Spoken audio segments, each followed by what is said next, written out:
केलं आणि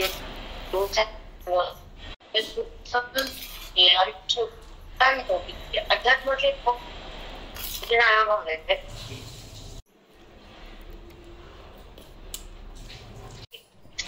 म्हणजे कसे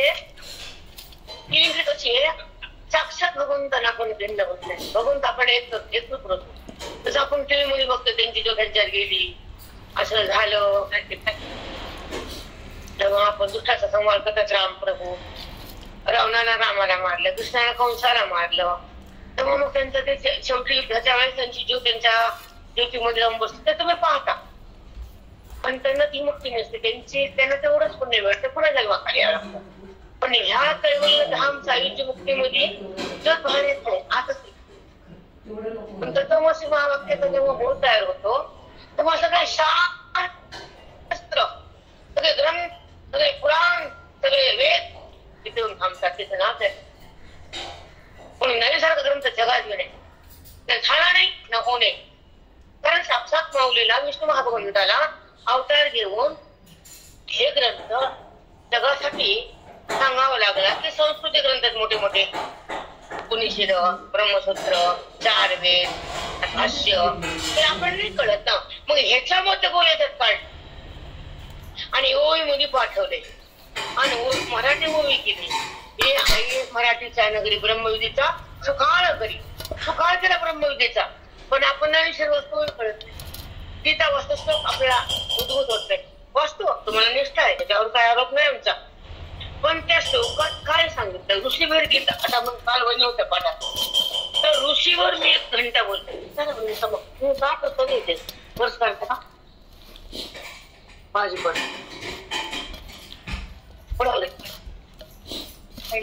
त्यातला घरी विचारून तुम्हाला कोर्स होतो आपण सांगितलं वेळ जायचं त्या वेळामध्ये एवढे ताकद आहे. त्या वेळाचं ब्रह्मज्ञान एवढं सोपं आहे आणि एवढं सुलभ आहे. ते बुद्धी जेव्हा विराजमान होत ते ब्रह्मज्ञान नाव आहे. ते कशामुळे नाव दिले तुम्हाला कधी कळावं. ज्ञान म्हणजे त्या ईश्वराची परिस्थिती प्रगट करण्याचं जे शास्त्र आहे ते अध्यात्मशास्त्र आहे. आणि अध्यात्मशास्त्राचा जो बोध आहे ते त्या बोधाचा समाविष्ट आहे ओवीच आहे. आणि ओवी जेव्हा आपण वाचतो तर ते अध्यात्माकडे मन जातं. पण वाचनाचं चिंतन नाही केलं तर वाचनाचं फल फक्त पुण्य मोक्ष नाही. मग हे प्रत्येकाला कळायला पाहिजे. जेव्हा आपण पारायण करतो तर काही ओव्या वाचायच्या आपण तुमच्या धारूमध्ये आता सत्संग नाही पण सांगणार नाही तर तुम्ही ते पारायण 1 महिना लावा ना. काय बिघडत रिटायर लोक या कार्यक्रम आपल्याकडे आता त्यांना 3 सुना 4 सुना त्यांना सुना काय काम त्याचा म्हणजे तुम्ही 1 महिनाभर पुढे करू शकता ना. मी सकाळचं आवरण्यासाठी 2 तास आम्हाला द्या बाबा आले आम्ही करतो. पहिल्याच करा तुम्ही पण बाई आहे पण तुम्ही जाऊन टाकून जाऊ शकता सकाळी 2 तास. मग तेच साधूसाचं पारायण महिनाभर केलं पुढे सुचत ह्या लोकांनी. आता आम्ही पारायण असं केलंय जिंदगीत रोज जायचं 1-1.5 तास ज्ञानेश्वरीच्या 300 वाट 1.5 तास तो 1.5 तासामध्ये 600 वाट तुमचे 1300 असते होय 2 तासामध्ये आम्ही 1.5-2 तासामध्ये फक्त 300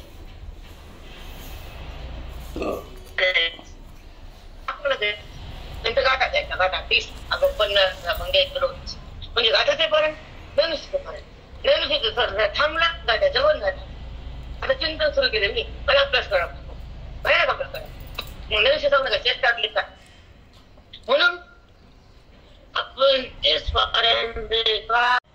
पण शांत शब्द काय वाचालो आणि काय ऐकायला लागतो समज बोलते बोलते की तुम्हाला गुप्त घोषायचं निघून यायचं केलं म्हणायचं केल्याचा अभिमान नियमाचं करायचं कळल्याचं काही मत दगड नाही त्याच्यासाठी करायचं नाही त्याचा विषय बुद्धीपर्यंत स्थिर होती. नंतर त्याला शुद्धता येते. शुद्ध म्हणजे अशुद्ध बुद्धी असते. अशुद्ध बुद्धी त्या बुद्धीमध्ये अज्ञान असतं आणि अज्ञान म्हणजे देहाचं भान असतं. देहाचं भान म्हणजे घाण असतं. ते ईश्वराचे जाण नसते त्याला म्हणतात प्रेरणा आहे का मध्ये बेटा. अज्ञानात संबंध जो आहे तो मायेमुळे जगताचा आणि देहाचा वासनेचा आणि विषयाचा भ्रमाचा आणि मोहाचा पापाचा आणि आणि कर्माचा, दुःखाचा आणि सुखाचा आणि परमेश्वराचा संबंध नसतो. त्याचं नाव अशुद्ध बुद्धी. अशुद्ध बुद्धीमध्ये देहाचं भान नाही, ईश्वराची जाण, ती आहे बुद्धीतली घाण. आणि मायेमुळं जगताचा आणि देहाचा संबंध केला. वासना आणि मोह, पाप आणि कर्म, सुख आणि दुःख यांचा संबंध झाला आणि परमेश्वराचं नाही केला, त्याचं नाव अज्ञान. तुम्ही शांत राहा. आमचं रेकॉर्डिंग चालू तुम्ही मध्ये बोलू शकता. आणि ज्ञान हा रस्ता लोकांना माहितच नाही. कोटीमधून काहीतरी लोक आमच्याकडे द्यायचे, हे आमचं साधकच सगळे. पण किती 10 लाखातून 1 लाखातून 10, 1 लाखातून 10, 1 लाखातून 10. आमची चळवळ काय आहे? कसं मध्ये मुलगा एमडी व्हावा, सुपर एमडी व्हावा, फास्ट व्हावा, कंपनीत मेन इन्चार्ज व्हावा, क्लर्क झाडणारा व्हावा. आता का कोण झाडणारा व्हावं ना? मग हे तुमचं झाडणारच द्या. पण कर्माचा कर्तेपणा, कर्माचा पुण्य देहाचा संबंध कुठं कळते लोकांना या? मग आयुष्याचं घातलं फुकट पाकट. जे बी काही केलं ते तुम्हाला आलं, पण आमच्या ज्ञानाचं झालं भोग संपला. पण भोग धरायचा का भोग संपवायचा हे तरी कुठे कळत नाही लोकांना. आयुष्य दगदगीचं असतं आणि पुन्हा प्रपंच वाढल्या सुख नसतं. बाजार असतो, बाजार असं नसतं. टेन्शन काढलं, आधी स्टेप कमी होते, टेन्शन कमी होतं आणि तेव्हा हातात पोती नसते, स्टेप वाढल्या पोती येते मनच. आणि माती होती बुद्धी संसार करू काय नाही दुःख चिंता भरभटलेल्या बुद्धीला आश्चर्यच मोठं जगत करा. त्याला साग्र बुद्धी, एकाग्र चिंतन, हे धैर्य, सतसंगती, आत्मबोध, स्वतःचे कष्ट, तपस्या पाहता विचारावं विचाराच्या कधीतरी मी काल दोन पासून झाली होती. रूम वर होतो आपण 2 ला उठले, 3 ला उठले, कारण 4 ला उठत सवय. अडे उठायचं तयार व्हायचं धसकी टाकून. मग ही धसकी कशाची असते? मोक्षाची. आपल्या धसकी संसाराची नाही म्हणजे कबूल करा. आपल्या धसकी ह्या पोरा बाळाची, घराची, सुनगट कसे मिळाले, काय मिळाले, कोण काय बोलणार आहे का? आहेच आहे, वास्तविकता नाही. 90% लोक बेजार बायका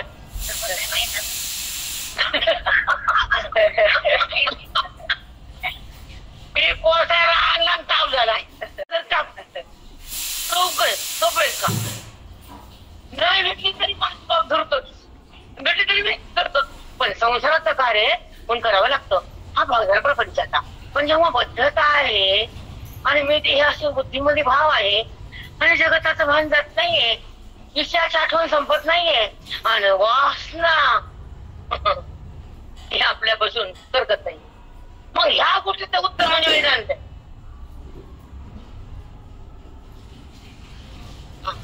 चिंता कशी सफल माऊली धनुष्य जाणवते का तुम्हाला? धनुष्य महान आहे, त्याच्यामध्ये आत्मज्ञान आहे, त्याला भगवंताची जाण आहे, तो भगवान आहे. स्वतःची जाण करून देते, ईश्वराचा प्रागट्य करून देते, हृदयाचा अज्ञान बंद, अज्ञानाचा बाण पडून देते आणि तेव्हा भगवंताची स्वरूपती जागे होते. पण जे वाचत त्यांना भगवंताची स्वरूपती काय, अध्यात्म काय, माऊली काय, काय करते? त्याला सतसंग येते, ढकल करतं माती. संसार करणाऱ्या बाहेर परमार्थ करत असतो. पण साधना जर आली चिंतनाची तर ती बाय म्हणजे बुद्धी बरा. बाई म्हणजे आपण प्रत्येक धरू नका. बाई म्हणजे बुद्धी, बाई ती बाई, ती बुद्धी, स्त्रीलिंग, तो पुरुष, तो पुस्तकलिंग. तसं हे बुद्धी देहाला धारण करते, जगाला प्रेम करते आणि ईशाकडे धावत जाते आणि जगाला बघून आहे म्हणते. ती बुद्धी मातीत जाते, कारण ती ना कशाला माणूस म्हणते ना. आणि जेव्हा त्याचा लोक पावतो, बुद्धी म्हणजे लिंग दे, बुद्धी म्हणजे लिंग, लिंग दे म्हणजे वासनात, वासनात म्हणजे मनबुद्धी आणि मनबुद्धी म्हणजे दोघांचा संगम आणि दोघांचा संगम म्हणजे विषयाकडे जाणार अंतःकरण. विषयाकडे जाणं अंतःकरण म्हणजे खोट्या वस्तूचा आग्रह, खऱ्या वस्तूचा निग्रह नाही. मग जे मन आणि बुद्धी जेव्हा खोट्या वस्तूकडे जाते ते भगवंताकडे असते का? समजा बुद्धीला गेलं, कुठं पाठाला गेलं, कुठं ऐकायला गेलं, कोणा सप्त्याला गेलं, कोणा मातीत गेलं, पण मन बुद्धी भगवंताकडे का? देहाकडे. मग देहाकडे राहून केलेलं कार्य पद्धतीचं आहे. आणि देहाला सोडून केलेलं कार्य भगवंताच आहे. मग हे कुठे मिळतं? कोणता ग्रंथ दाखवा आम्हाला. हे ऐकायला कुठे मिळतं? आणि नवीन श्रवण होते. नवीन म्हणजे 10 वर्षाचे, आता 20 वर्ष सांग. तर आता माझी गुरु कोणतं त्यांच्याकडे गेली मी, मला 1-2 दिवस मला अडवत आहे. म्हणजे जास्त आडमुठ असलो की जास्त अडवतात ते. पण जे कळत नंतर गपचूप बसा. मग तुमचं म्हणणं असं तुमच्या सासऱ्याला आडवाळी केली आणि त्यानं त्यांचं मत मला मांडून दिलं. त्याचं मला काही बोलता आलं नाही. पण मला तिथं कसं तरी वाटतं. अरे अध्यात्म अडवणार मला कोणी भेटलंच नव्हतं सगळी त्याला. माझ्या गुरु कोणत्याकडे गेली. मला गुरुजी असं लोक मला बोलतात अडवतात. कधी कधी एखाद्या प्रसंग असा येतो, काय करू? त्याने मला बसावून छायाबाई म्हणले, हो का दवाखाना खूप स्वच्छ आहे. हे उदाहरण छान दिलं. दवाखाना स्वच्छ आहे, चकाचक आहे, पवित्र आहे का? त्यांचं बोलणं स्वच्छ आहे, वेदमान्य आहे. उदाहरण काय ऐका ना, घरापेक्षा बायका निघत घंट्या घंट्याला दवाखान्यात. तू जात नाही मुंबईकडे दवाखान्यात, किती सुंदर दिसते. मन लागते का? वाटते का? तिथे थांबा वाटत नाही, तिथं मन लागत नाही. कधी बाहेर येईल वाटतं. तसे लोक मला चित्र सोडून द्यायचं. पुन्हा बोलले त्यांना कधी अध्ययन केलं का? मला जन्मच नाही. मग ते थोडं बघ नको, ते जर पुढे आलं त्याला बोलूच नका. कारण त्याला रोजचं टर्म माहित नाही, ते तुम्हाला काय अडणार आहे? आयुष्याचं तप केलं, अर्पण केली, त्याचं काहीतरी आहे का म्हणले? ते येडपट रिकामटेकडे म्हणलं, ह्याला काय काम आहे?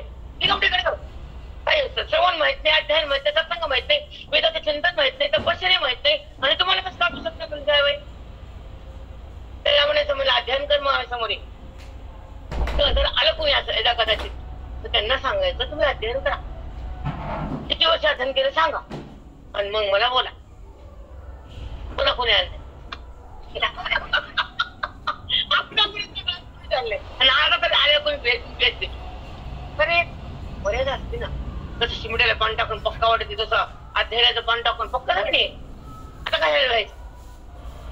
आता अध्यात्मशास्त्र म्हणजे अज्ञानाचा नाश, अस्वरूपाचा प्रकाश. त्या 2 गोष्टीचा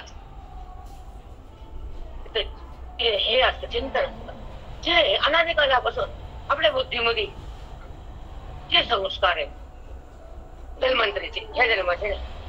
कोणते संस्कार आहेत? पद्धतीचे, विकाराचे आणि जगताला सत्य कसं म्हणण्याचे, त्याला खरं म्हणण्याचे. हे संस्कार सहजासहजी जातात. कारण चिंतन केलं एक जन्मात, आणि हे संस्कार अनेक जन्मात. अनेक जन्माचे संस्कार टाकायला तेवढंच प्रभावित झालं पाहिजे बुद्धीवर. आपण एका जन्मात जातो ते मी किती 40 नंतर, कोणी 50 नंतर, कोणी 60 नंतर, कोणी मरताना, कोणाला वेळ हो परमार्थ करायला. आणि मागून तर बाई अशी कुठं तिकडे नातवंडात पचती ते बाळ्यात. आमचे महाराज म्हणायचे त्या बाळ्यात पचती गोवा महत्वाच्या. गुरुंची भाषा ही बाळ्याला बघून नटावं का बाजूला हटाव, त्यांचे शब्द आहेत. बाळ्याला बघून नटावं का बाजूला हटाव.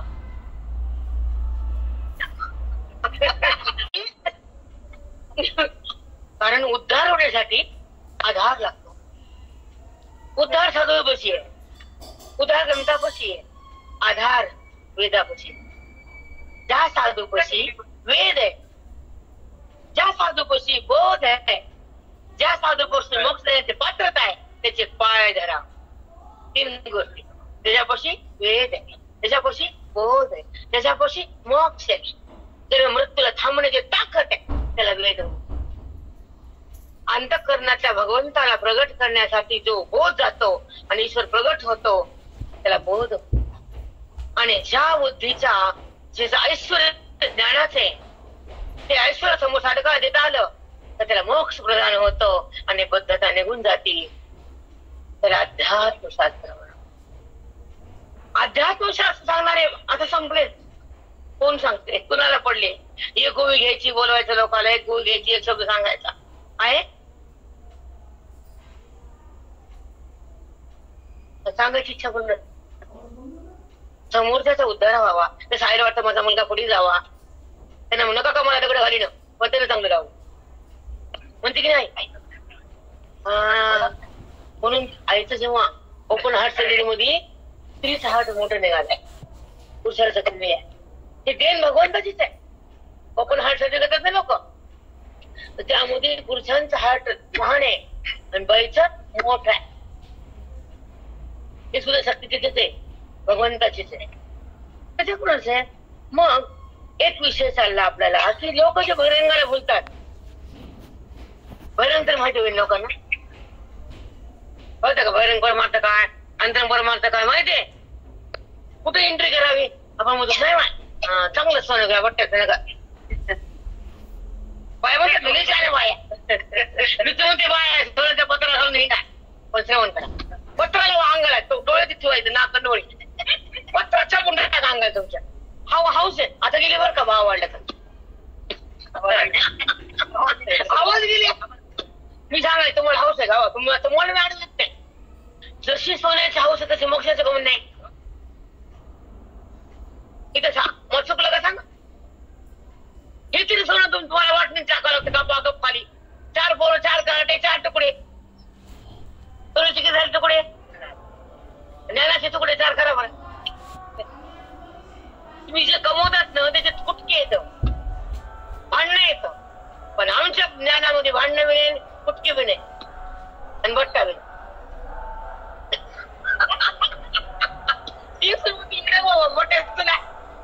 ती म्हणते अंगठी असं घडलंय, बघितलंय मी. तुम्ही मला वेळाची अंगठी द्या, त्यांना खड्याची द्या.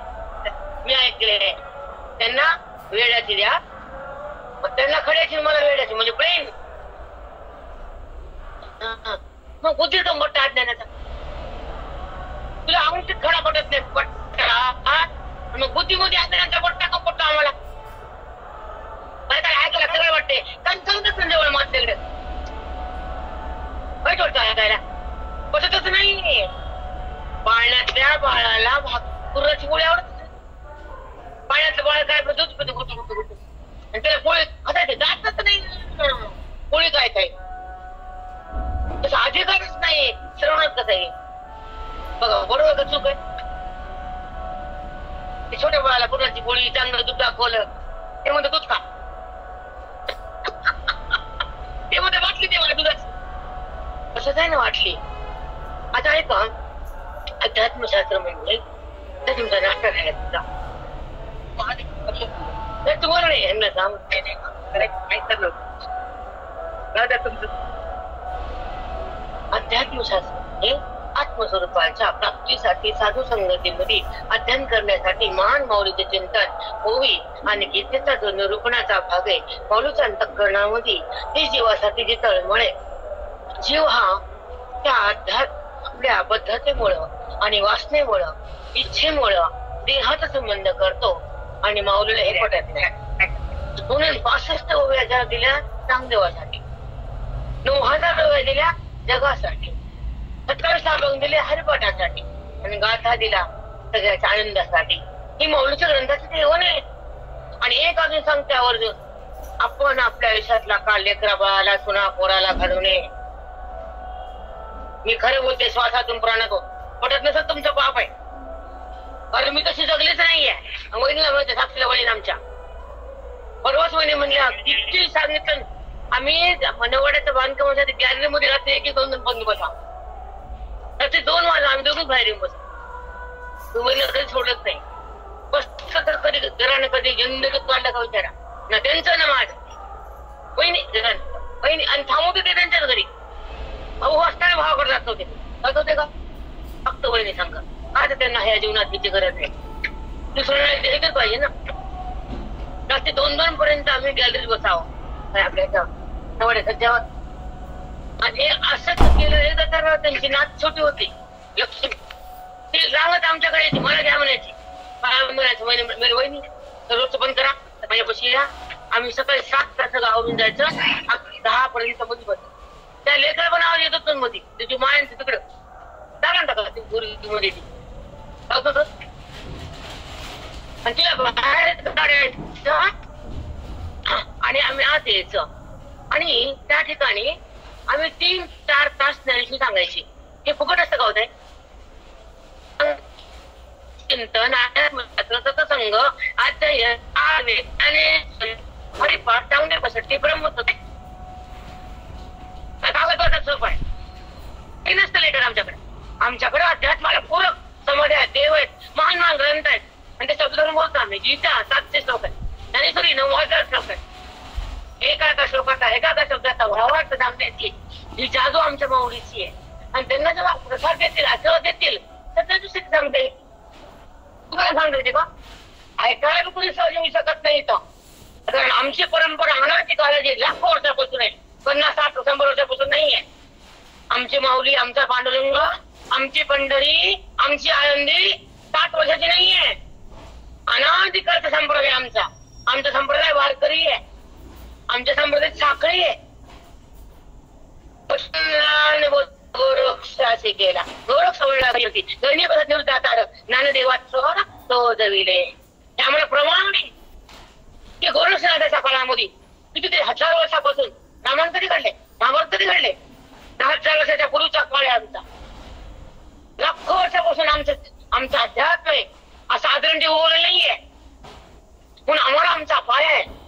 आमचे पांडुरंग पंढरपूर स्वयंभू वैकुंठात खाली आले, त्यांच्या मूर्त्या आमचे 10-10 लाख 20-20 लाख लोक त्यांचे पाय घेतात. 10 त्यावेळेस 15 लाख होते, 5 लाख लोक वाढ आणि त्यांना पोलीस नाही, गार्ड नाही, काही नाही. चालतात बसतात, मुक्काम असतो, पुन्हा खातात.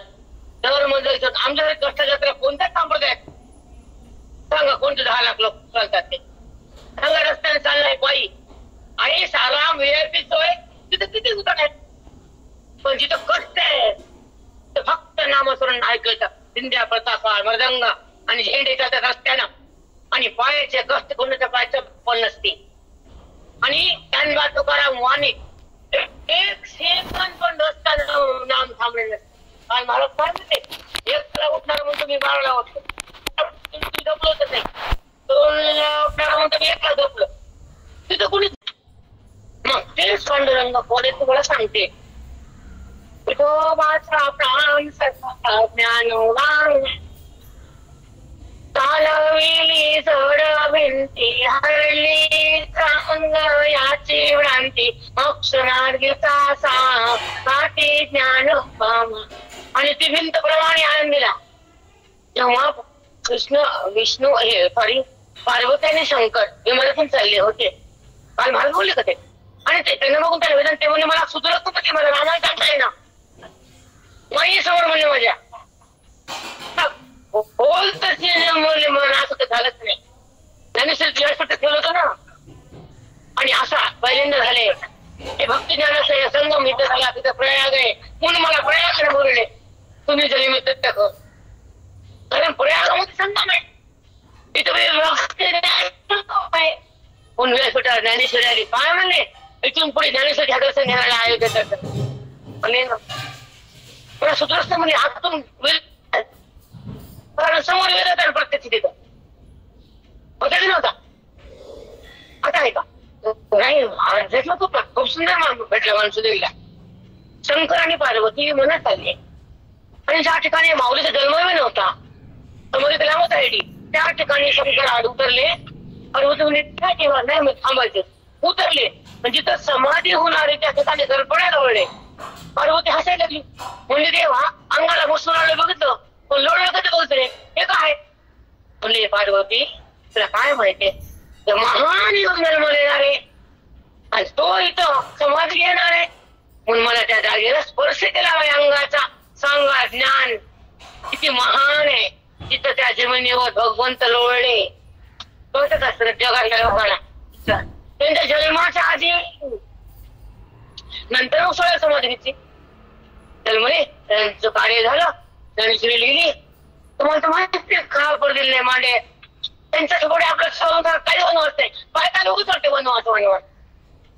तुम्हाला आहे का खापर मिळालं असं कधी अवस्था नाही. तुम्हाला धरून कोणी हाकून गावाच्या बाहेर धुळी कोणी फाडली, त्यांची धुळी फाडून अन्न पायाखाली रगडलं. त्यांना पुन्हा घरी डोळे असे लेकर लावून बसे 4 लहान लहान पाय बसे. तिथं रुक्मिणी माता विठ्ठलपंत थांबले, लेकर डोळे घेऊन येतील, डवरी दळायचे, कन्या करायच्या, डोळी फाटलेली त्याच्या छातीमध्ये गेल्या म्हणून तुम्हाला म्हणते. योगी पावना म्हणा योगी पावना साहिया परा परा जनाचा योगी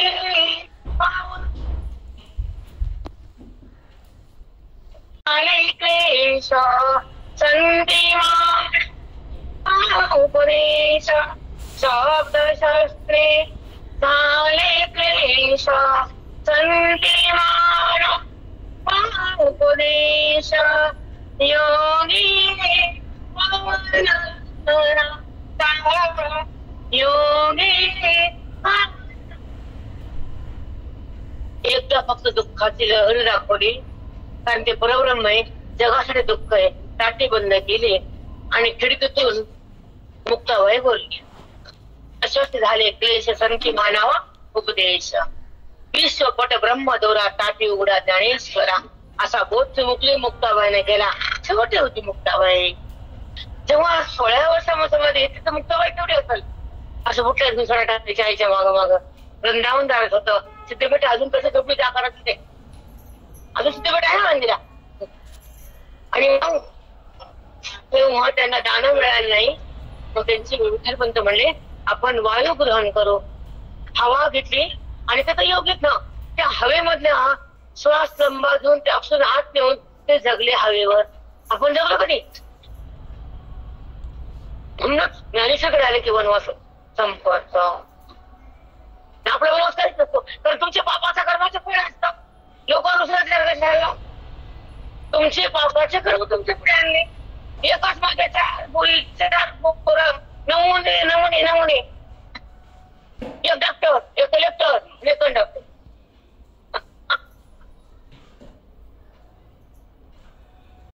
बिलकुल उपवत नाही.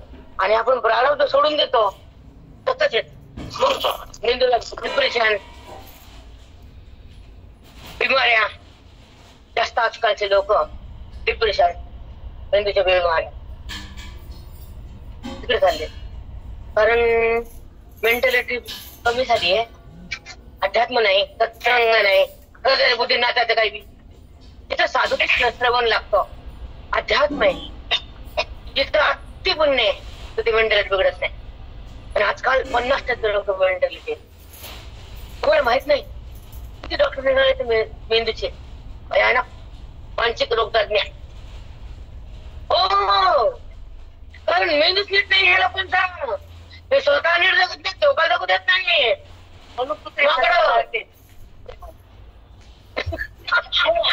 बरं, ही बिमारी स्वतःलाच नाही, घरातल्या लोकांना लागते.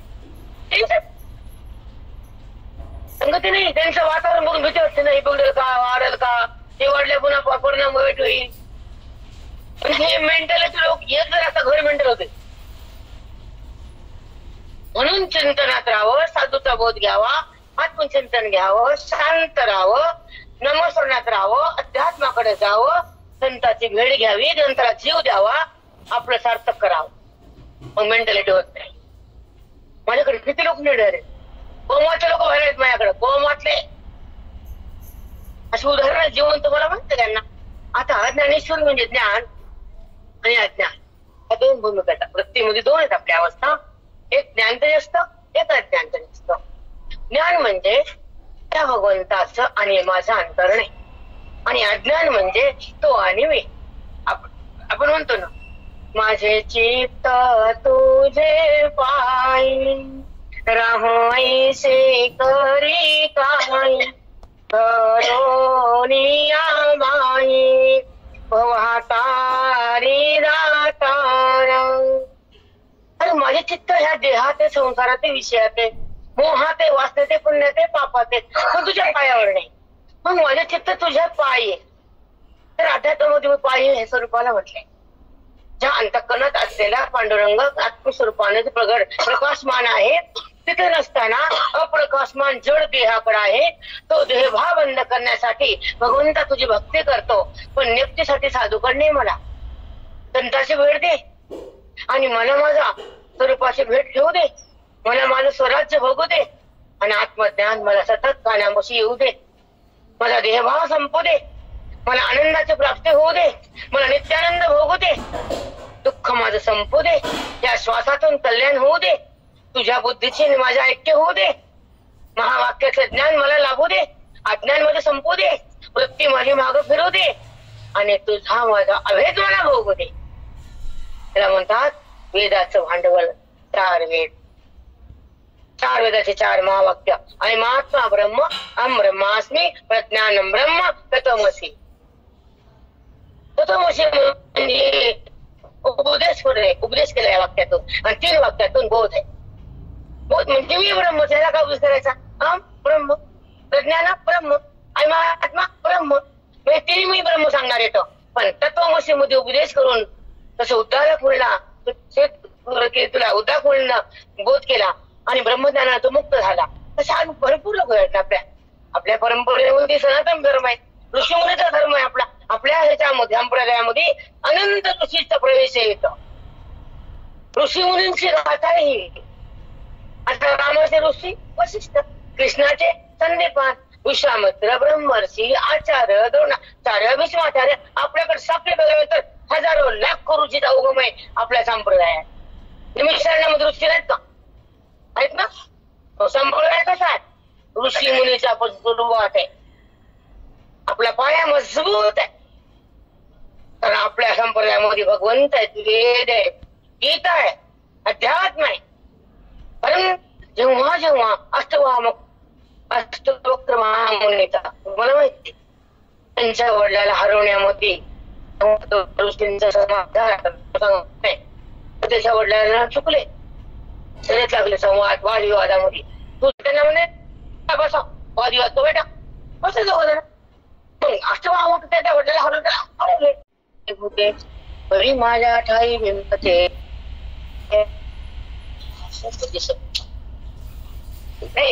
असतात. भंगारचा अलंकारो. भंगार म्हणजे सोन. तैसा मज एकाचा विस्तारू ते हे जग. तैसा बघा खूप सुंदर आहे. तैसा मज एकाचा विस्तारू ते हे जगत. ते हे ह्या शब्दामध्ये एक सामर्थ्य. हे म्हणजे मी आहे आणि ते म्हणजे दिसणार दृश्य. म्हणजे मी जे आहे ते मी जगत रूपात. दूध 6 रुपयांवर आहे. गहू चपाती बनला. पण चपाती बनताना गहू आहे का हे चपाती खायला कळत नाही. कारण तुम्हाला माहिती. पण नवीन लोकांना ज्याच्याकडे आटा नाही त्याला कळतं काय चपाती गव्हाचा आटा होऊन. तसं बीज झाले तर अंगारचा अलंकार. तैसे हे जग. ते हे जग. 1 मिनिट. तैसे मज एकाचा विस्तार. तैसे मज एकाचा विस्तार. एकाला मत. तैसे मज एकाचा विस्तारू ते हे जगत. ते म्हणजे मी आहे. हे म्हणजे दिसणार. ते म्हणजे आहे तर जगत आहे. त्याला उदाहरण आहे. आई आहे तर मुलं आहे. बरोबर आहे का? आई आहे तर मुलं आहे. त्याला आई नाही मूल नाही. तसं मी नाही तर जगत नाही. तसं मग त्यानं सुरपुरू आहे का? बीज झाले तर. पण बीज नाही टाकत. मूळ कोण आहे? त्याला मूळ कोण आहे? मी. देहाला मूळ कोण आहे? आत्मतत्व आहे. आणि जन्ममृत्यूला मूळ कोण आहे? प्रत्येकाला पॉइंट बरं का? प्रत्येक ऐकता. अथवा भंगारच अलंकार. सोन. सोनच काय म्हणलं? अलंकार. बघा ना आपण अंगठी म्हणतो, कानाचं म्हणतो, चप्पल हार म्हणतो, माळ म्हणतो. कोण मोहन माळ पण सोनं कुठे म्हणतो? हे सोनं ते सोनं म्हणत नाही. अलंकाराला पाहतो, सोनं कुठे पाहतो? तसं जगताला पाहतो, देवाला कुठे पाहतो? इथं हे रूपक का केले? हे जे नाना आकारात सोन्याचे अंगठी कानातलं वगैरे नाना आकारात ना नेकलेस आणि आजकाल तर किती निघाले आकार. किती खूप छोटे छोटे सोन्यामध्ये जास्त जागा राहायचं. पण आपण त्या आकाराला गेलो, नामरूपाकडे आलो, सोन्याचं मूळ स्वरूप गेलं. नाव आता जे अंगठी तिथं सोनच आहे, चप्पलाचं तर सोनच आहे, हार तर सोनच आहे. पण सोनं न म्हणता आकार बघितला, त्याचे नाव बदलले ना. त्या सोन्याचे आकारामुळे नाव बदलले. तसं भगवंता एकच आहे, जगतामुळे नाव बदलले. कारण नामरूप हे मायेचे अधिष्ठान परमात्म्याचे 5 मिळून भगवंत जगताची मांडणी करतो. त्या 5 पदार्थामध्ये अस्थि, भाती आणि प्रिय हे ब्रह्मस्वरूपाचे तत्वाचे आणि नामरूप हे मायेचे. नाम आणि रूप म्हणजे आकार. मी सोन्याला बघून आकाराला म्हणता, तुम्ही काय म्हणतात? ही नथनी आहे, ही अंगठी आहे. पण आकाराला बघितलं का सोन्याला? आकाराला. मग जगाला जग आहे म्हणतात, तुम्ही आहे म्हणतात, हे आहे म्हणतात, छाया आहे म्हणतात, रेखा आहे म्हणतात, प्रगत आहे म्हणतात. मग नाव बघितलं का? नामाला आधार बघितला? नाव बघितलं म्हणजे आकार, नाम आणि रूप. रूप आहे ना हे अलग अलग अलग. एक किमया बघा भगवंताची, एक आकार एकासारखा आहे काय? महान आहे तो, कोटी अब्जो निखरव निखरव एवढे आकार केले तो, पण शहरासारखा आहे का? मग तशी किती लिहिला? नाम आणि रूप, नाम आणि रूप हे व्यक्त झाले, पण अव्यक्तापासून आले हे कुणाला माहित नाही. अव्यक्तापासून झाले, व्यक्त काय होतं दिसलेलं, पण अव्यक्त परमात्मा कुठे दिसतो? मग अव्यक्त परमात्मा जाणण्यासाठी ज्ञानेश्वरी संघात जावं लागतं, अध्यात्म हृदयात ठेवावं लागतं, चित्त समाधान व्हावं लागतं, तेव्हा चिन्मयता प्राप्त होती.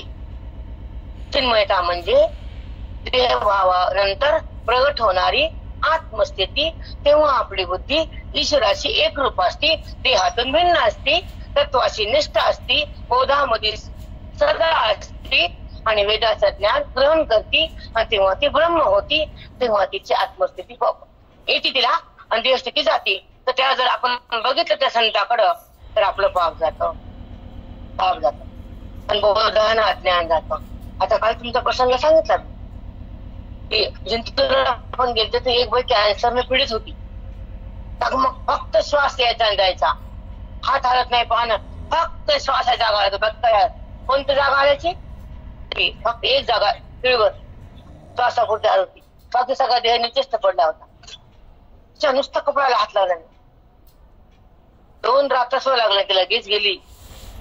म्हणजे सामर्थ्य किती माझं सांगत नाही मी, माझ्यामध्ये हे आहे. मी कुठे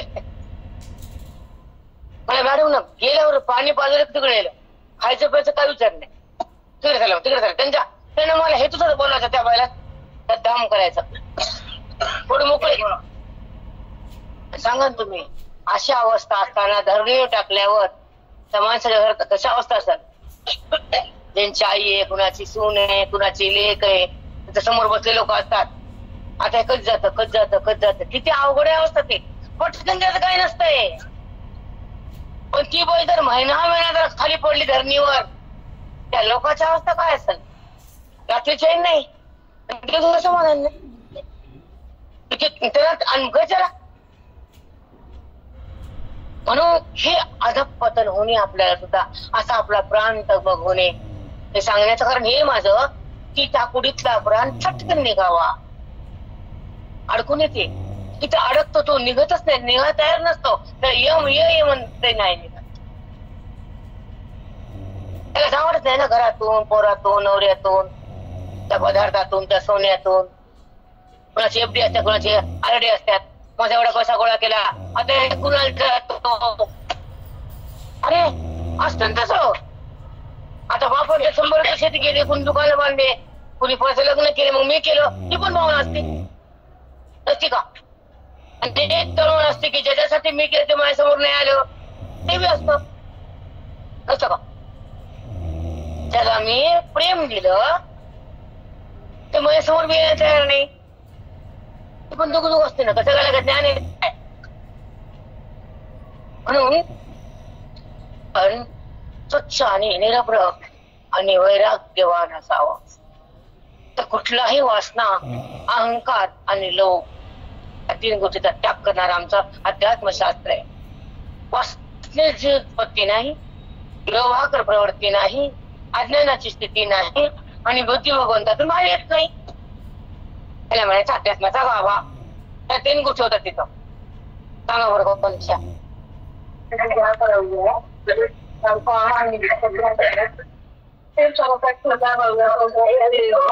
उत्पत्ती नाही, लोभावर प्रवृत्ती नाही आणि बुद्धीत अज्ञान नाही.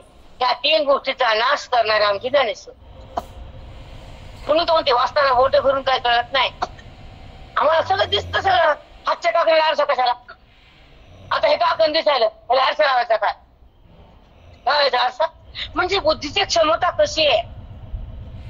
बुद्धीला बोधात धाडताच येत नाही, वेदाकडे जाताच येत नाही, स्वतःची ओळख होतच नाही. ओढते का शक्ती कमी ना. आणि सांगू का तुम्हाला 60 नंतर ग्रहण करायचं फक्त बुद्धी. 60 वयाच्या तेवढी बुद्धी ताट मग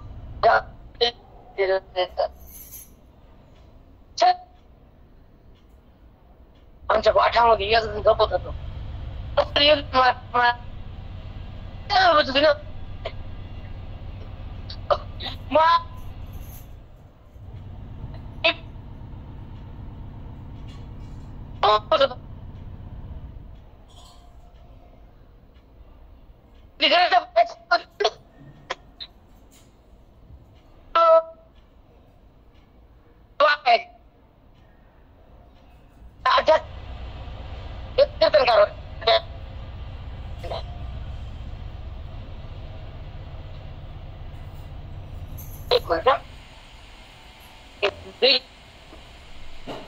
झाले तरुण अलंकार मध्ये एका जगात माझं एका साल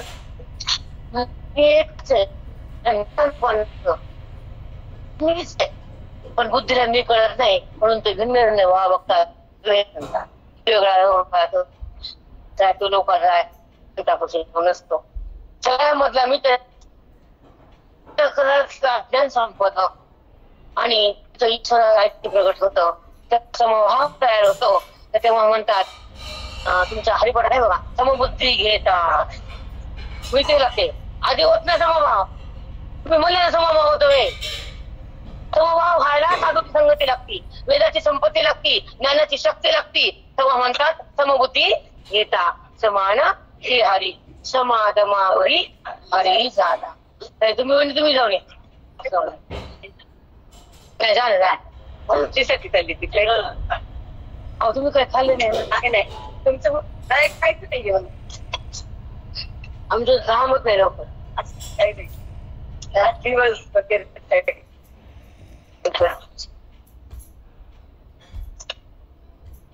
हे जग म्हणजे मी हे म्हणजे दृश्य मी मूळ आहे, नंतर दिसणार दृश्य हे म्हणजे मी आधीपासून आहे. जगत येत आणि जात दृश्य दिसतानाच नाश व्हायला. ते स्थिर नाही ना, शाश्वत नाही, अशाश्वत आहे. ते गंगेसारखं गंगा जशी वाहती तसा ह्याचा नाश रूपाने प्रवाह चालूच आहे. त्याला म्हणतात अनादि आधी प्रवाह रूप जगत आहे. मग ते प्रवाह म्हणजे आजकालचं आयुष्य आज एक आपलं एक दिवसाला घटलं मग कालचा आज एका लागायचा त्याच्यामध्ये कणाकणाचा प्रवास.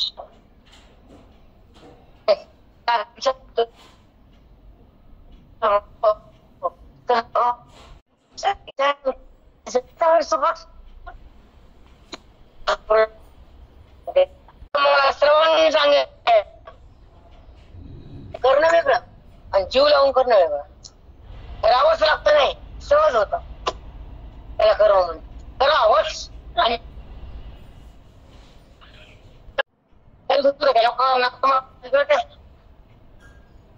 लोकाला मत का वाटत का, ते लोकांना कर्मात रंग वाटत का, बदला वाटत का, शिंगा वाटत का. सोडली आम्ही पूजा एवढा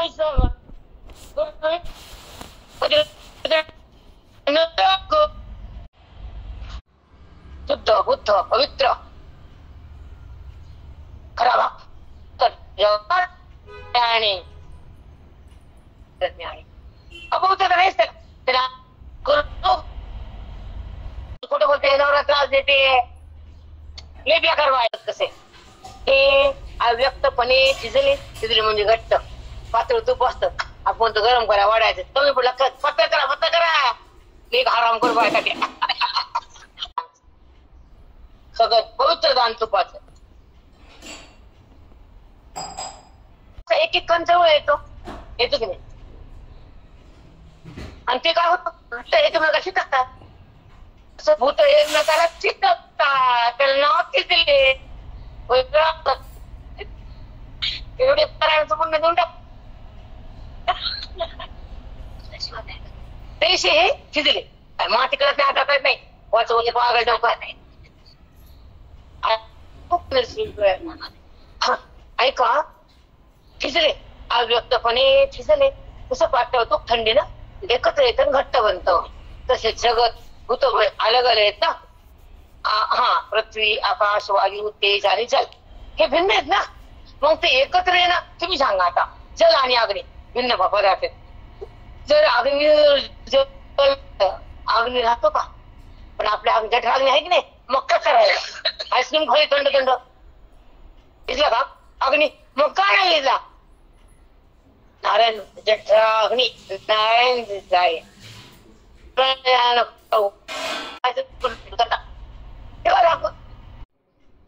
हे आपण हे 5 भूत एकत्र आले तिथं मी होतो म्हणून मग विश्वाकार ओथी झाले.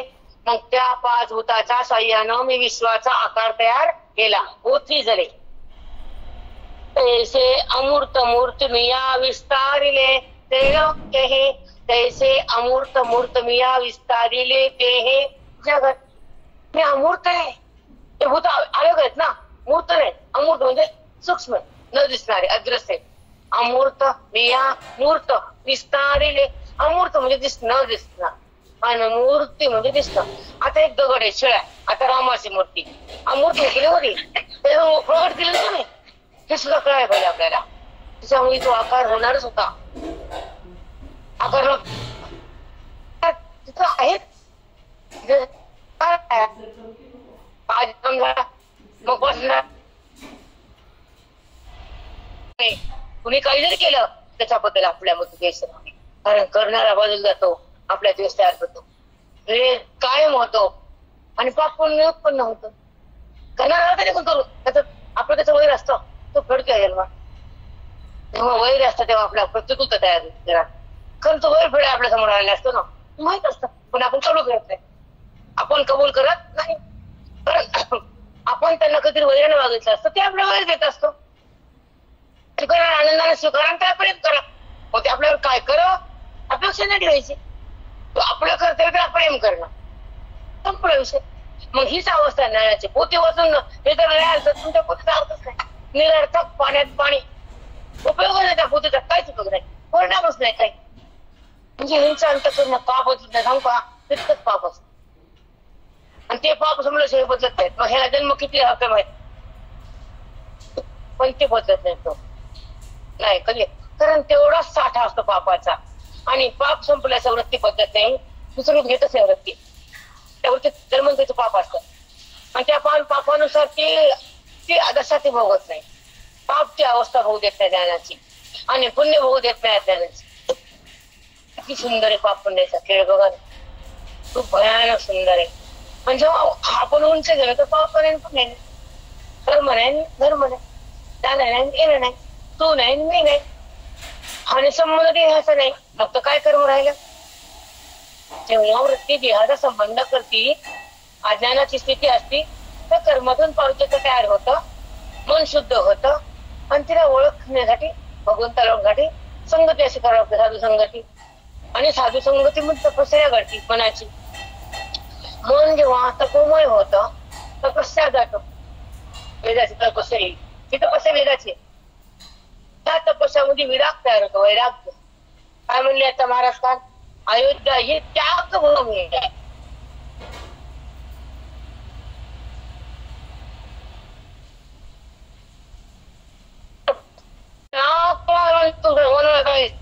तू जर घरी बसले असते तर माझं नाव गेला बेगार गेला असतं म्हणायला मग त्याच्यामध्ये आहे वापस आल्यानंतर सीता वनवासात दिसली त्याला ते मग ना कमवलं मी तिथं फोन लावला काय फोन निघत काय करेल तुम्ही पुढे लावतो माहिती तसं काय करायली तू काय करायली काय तिला बोललीस तू तिला उत्तर काय दिलं सांग मला माया म्हणते बसल्या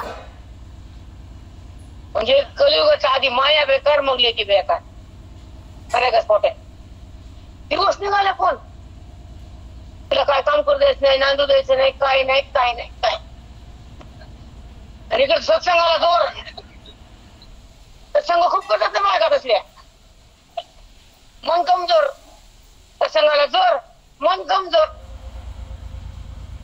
म्हणून इथून पुढे फक्त नाथसंताचं ईश्वराचं एक सांगते तुम्हाला थांबते इंटरव्ह्यू करू नंतर घेऊ तर थोडंसं त्यांना बी घरचे लोक घेऊन ये आणि असलं आपण एकली जाऊन तिकडे बाहेर गाडी जाऊन नसतं माझं त्यांच्या घरी माणसं की प्रेम विश्वास ग्रंथावर संतावर नामावर भगवंतावर ध्यानावर इतकंच ठेवा कारण धोका आहे कलियुगात विश्वास ठेवून फायदा नाही आपले प्रेम करायचं पण जास्त विश्वास ठेवायचा त्याला सोडायचं नाही आणि त्याला आपलं म्हणायचं नाही दिसतंय ते खरं नाही असतंय ते माझ्या वाचून नाही हे कळलं तसं कसा तुम्हाला पुंडरे वरदान विठ्ठल श्री ज्ञानदेव तुका